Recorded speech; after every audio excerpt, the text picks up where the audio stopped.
Bienvenidos, amantes del misterio y lo inexplicable, a Relatos del Abismo. Hoy traigo un testimonio que nos llegó de un fiel seguidor, un escalofriante suceso que tuvo lugar en una antigua hacienda de la época colonial, escondida entre la niebla y los gélidos páramos de Cusco, Perú. Un lugar donde el tiempo parece haberse detenido y las sombras del pasado se niegan a descansar.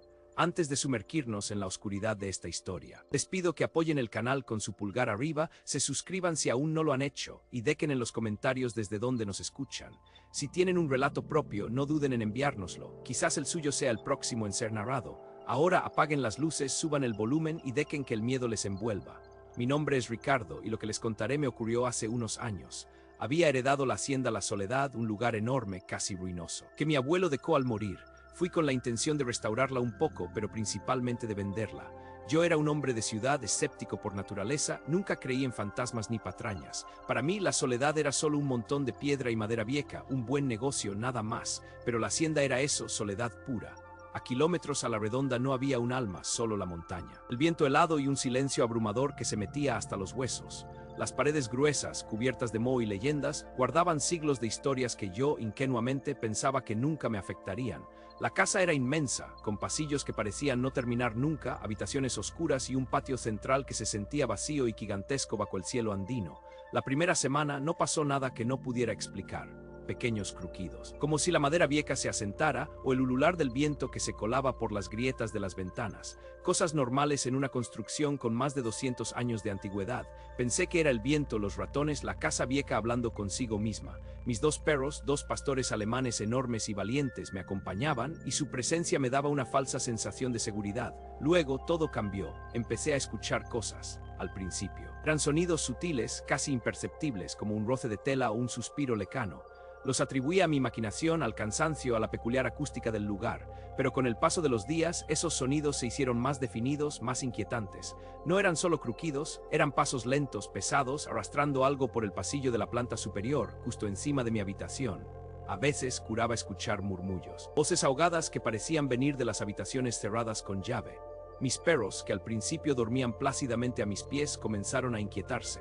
Empezaron a ladrar sin control hacia la oscuridad del patio, a aullar con un lamento que helaba la sangre, dirigiendo su mirada fija a puntos vacíos. Se negaban a entrar en ciertas habitaciones, gruñían a las sombras y se pegaban a mí temblando como si pudieran ver algo que yo no. Era perturbador ver a animales tan grandes y feroces tan aterrados. Su miedo se me contagió, sembrando la primera semilla de terror en mi interior. Las noches se volvieron una tortura. Dormía a saltos, siempre con un oído atento, esperando el siguiente sonido, el siguiente aullido. Sentía la nuca pesada, como si alguien me observara desde la negrura de los ventanales o desde el umbral de mi propia puerta. Encendía todas las luces que podía. Pero la hacienda era tan grande que la oscuridad parecía burlarse de mis intentos, creando más sombras que claridad. Recorrí la casa con la linterna, el corazón martillando contra mis costillas una y otra vez. Subía las escaleras con la respiración entrecortada, iluminando cada rincón, cada puerta. Pero nunca encontré nada, solo el eco de mis propios pasos que parecían burlarse de mi miedo, multiplicando mi soledad. Era como si lo que sea que estuviera allí, jugara conmigo, se ocultara en el momento exacto en que yo me acercaba. Empecé a dudar de mi propia cordura. Era el aislamiento, la altura que a veces provoca mareos y desorientación, la maldita casa con su atmósfera opresiva y su historia colonial que me estaba volviendo loco. Me volví irritable, mi sueño se redujo a unas pocas horas de pesadillas y mi reflejo en el espejo mostraba a un hombre demacrado, con ojeras profundas y los ojos inyectados de miedo. Una noche el viento aullaba como un alma en pena. Una tormenta feroz azotaba los Andes y la luz se fue por completo. La oscuridad era absoluta, total, más densa que cualquier otra que hubiera experimentado. Podía sentirla como una manta húmeda y fría sobre mi piel. Estaba en mi cama, inmóvil, intentando calmar mis nervios cuando lo sentí. No era un sonido distante esta vez, ni un crujido. Era una respiración helada, pesada, justo detrás de mi oído, tan cerca que pude sentir el aliento putrefacto en mi nuca. Mi sangre se congeló, no podía moverme, no podía gritar. El terror me paralizó de pies a cabeza. Lentamente, increíblemente lento, giré mi cabeza. La piel se me erizó, mi corazón latía como un tambor desbocado y mis ojos intentaban perforar la negrura.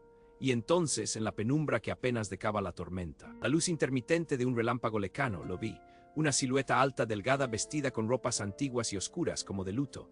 Estaba parada al pie de mi cama, inmóvil. No tenía rostro, o al menos no pude distinguir uno normal. Era solo una cuenca vacía, un pozo de sombra de donde emanaba un frío antinatural y un profundo, inmenso dolor. Sus ojos, o donde deberían estar, eran dos puntos incandescentes, rojos, que me taladraban el alma, que me veían no solo a mí, sino a través de mí hasta lo más profundo de mi ser. Era la mirada más fría y desolada que jamás haya visto. No había amenaza de violencia en ella, sino algo peor, una presencia de pura desolación, de algo que había esperado allí por siglos y que finalmente se había manifestado. El aire se volvió denso y respirable, con un olor a tierra húmeda y moho viejo que me asfixiaba. La entidad me observaba inmóvil, y sentí que estaba atrapado en una pesadilla de la que nunca despertaría. Duró quizás segundos, pero para mí fue una eternidad, cada instante grabado a fuego en mi memoria. Luego, con la misma lentitud con la que apareció, se desvaneció como una bruma oscura, dejando un rastro de frío y un vacío inmenso en la habitación. Esa fue la última noche que pasé en la hacienda La Soledad. Salí corriendo al amanecer sin mirar atrás. Sin importarme lo que dejaba, el negocio, las pertenencias. Lo abandoné todo. Nunca regresé. Vendí la hacienda por una miseria a un inversionista extranjero, sin dar explicaciones, solo que quería deshacerme de ella. Aún hoy, el recuerdo de esos ojos rojos me persigue en las noches más oscuras, y el frío de su respiración nunca ha abandonado mi nuca. Ahora sé que hay lugares donde el pasado no muere, solo espera. Hemos llegado al final de este escalofriante relato. Gracias por acompañarnos hasta el final de esta inmersión en lo desconocido. Si este relato te puso los pelos de punta, no olvides apoyarnos con tu pulgar arriba, suscribirte a Relatos del Abismo para más historias aterradoras y dejarnos en los comentarios qué sensaciones te dejó esta experiencia. ¿Alguna vez viviste algo similar en un lugar solitario? Hasta la próxima. Y que las sombras no les encuentren.